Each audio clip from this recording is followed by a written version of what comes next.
Hello everybody, it's Darkstrider, the YouTube assassin, and first things first, I want to say that every time I put a video out, I feel like we just have the best and the brightest minds come out and help with the discussion. You guys, you comment, you get involved, and the things that you guys say are absolutely brilliant. Except for you trolls, and you know who you are. You guys suck. But anyway, all of you guys, you come in the comments, and a lot of the things you say has a lot of effect, a lot of impact, because it makes a lot of sense, and it just helps the community grow. So, what am I talking about? I'm talking about Odyssey again, and I'm talking about the Animus. Now, I put out a video in which I'm questioning what's going on with the Animus. How can we have a dive into genetic memory, and in that genetic memory the Animus doesn't know whether it's a male or female? So a lot of you guys came up with the same conclusion, okay, which just it proves to me that great minds think alike. So what a lot of you guys have said is that the DNA is corrupted. Now DNA, yes, it has a half-life of about 500 years, so going into ancient Greek DNA might be a problem. But the thing is that a lot of you guys think maybe due to degradation that's what's causing the Animus not to know whether it's a male or a female. And, you know, of course, the options where you have different dialogues, different endings, different romance options, a lot of that stuff. And that all makes sense. You guys are freaking fantastic, man. You guys are on point. And, you know, some may argue, well, what about Bayek and Aya? Their DNA is pretty old. You know, it's only 400 years fresher than Alexios or Cassandra.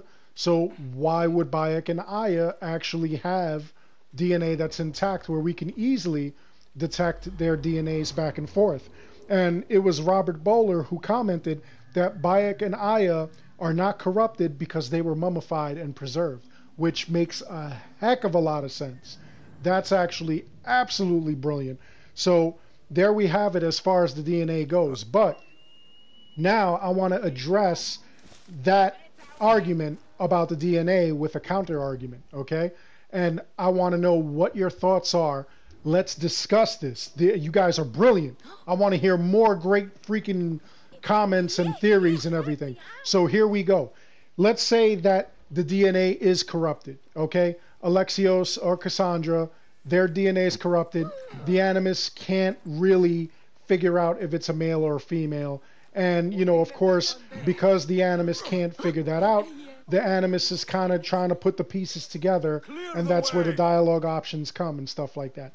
If that's the case, then my question to you is the adventure real at all? Think about that, okay? If you're in the Animus, if the Animus's whole job is to, like, once you extrapolate DNA and you put it into this machine, and the Animus actually pieces it together for you so you can experience what that person went through and what was going on in that person's life, then did the adventure actually happen? We know that it happened for Bayek and Aya because, you know, we have no questions about what's going on. Everything is happening as it happened in history. They're experiencing, or we're experiencing, their lives as it actually happened historically. And like Robert Bowler said, because they were mummified, that would make sense that their DNA was preserved. So maybe not completely perfect, but intact, which, I mean, that's just incredible, okay? Now, being that Alexios or Cassandra's DNA is not intact, and, you know, that does give a lot of leeway where we have the dialogue options. We have, you could choose if it's male or female. You could choose romance options, multiple endings. That would make Layla Hassan's Animus very special. But in that, could we actually trust the Animus? Can we trust that the Animus is actually giving us an accurate reading of history if the data is corrupted?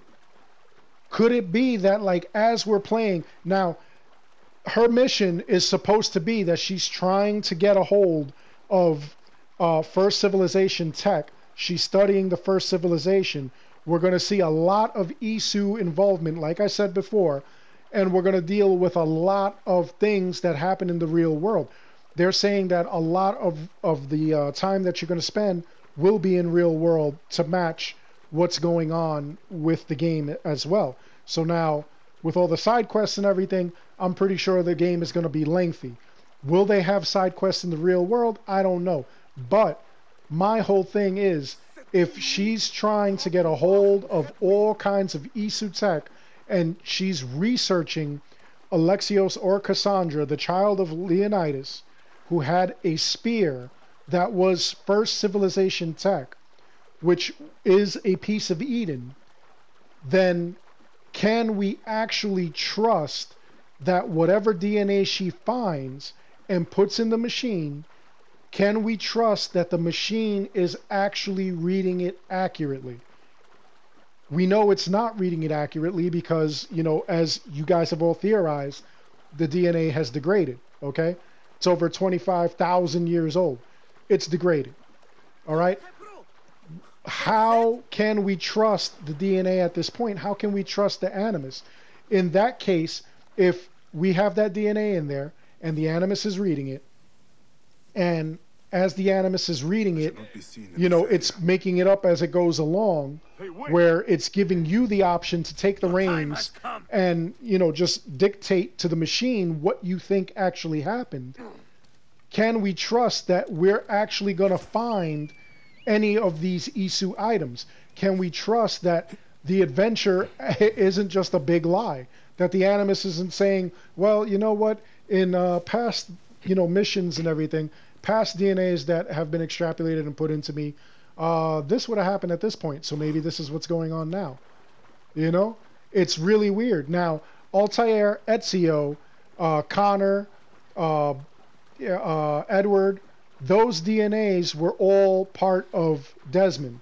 And Desmond is where they got that genetic code. So the genetics stayed with Desmond because it happened in his past lives, you know, his ancestors. So when Desmond was alive and they dove into his memory, you know, all they had was him to go off of. So they went into his genetic memory and found Altair, Ezio, so forth and so on. Okay? They didn't need to find fresh DNA or anything like that. They just found, you know, what they needed because they had a live subject who was related to the subjects that they were looking for. So how does that work with, you know, this stuff that's going on now with Layla? It doesn't. You know, she actually has to find DNA, put it into her machine, and once she puts it in her machine, the machine reads the DNA and decodes it, and that's how she lives the adventure. But with this new thing with Odyssey, where they're going full on RPG, has Ubisoft thought of this? You guys have all thought of this. You guys have all thought, hey, it's DNA degradation, and this is how this is happening. But my question to you, can we trust the system? Can we trust the system that's basically letting us pick our own adventure? If it's reading this DNA and it's not reading it accurately, is all of Assassin's Creed Odyssey going to be a waste of time? Is it just going to be like one big disappointing adventure? Are we going to get to the end where she believes that there's going to be a vault, and instead of finding a vault, we find like a taco stand? Like, what do you think of this? This is going to be like absolutely incredible. I mean, I got to thank all of you guys for, you know, coming up with the whole degradation thing. That's actually brilliant. I'm glad that you guys get involved and you guys are thinking of things like this. You know, it's really cool. So now I want to see what you guys come up with now, you know, because I have full confidence in you guys. I know you guys are like highly intelligent. I know you're going to come up with something. So let me know what you think in the comments below, please. By all means, drop it in the comments below. Let me know what you're thinking. Anyway, I hope you enjoyed this video. Please like and subscribe. It helps the channel out a lot. If you want to support me, feel free to go onto my Patreon and become a patron. I'll put the link in the description below. Also, just to let you guys know, I'm going to be working with two other people who are big Assassin's Creed fans, and we get into the lore and everything like that. We're going to be doing some kind of podcast. It's going to be coming, you know, at some point as we get more into it. I'm gonna, like let you guys know exactly how you could tune in, what time it'll be, and things of that nature. All right, but it's gonna be awesome. I just had like a big discussion session with at least one of the guys, and I mean, we were just bouncing off ideas and having so much fun because Assassin's Creed, it's a great series, and the lore and history is great, and a lot of what's going on is a lot of fun, and I really hope to see you guys there. So anyway, like I said, drop it in the comments below. Let me know what you think of all this that's going on. Let me know what you think of the DNA degradation. Let me know what you think of Layla Hassan and her animus. Do you think her animus can cut it? Do you think that this is going to make sense? Do you think that this may be something that Ubisoft didn't think of? That they didn't think that we would catch on to the whole DNA degradation? Or were they hoping that we would catch on to DNA degradation? Let me know what you think below. And as always, thank you for watching.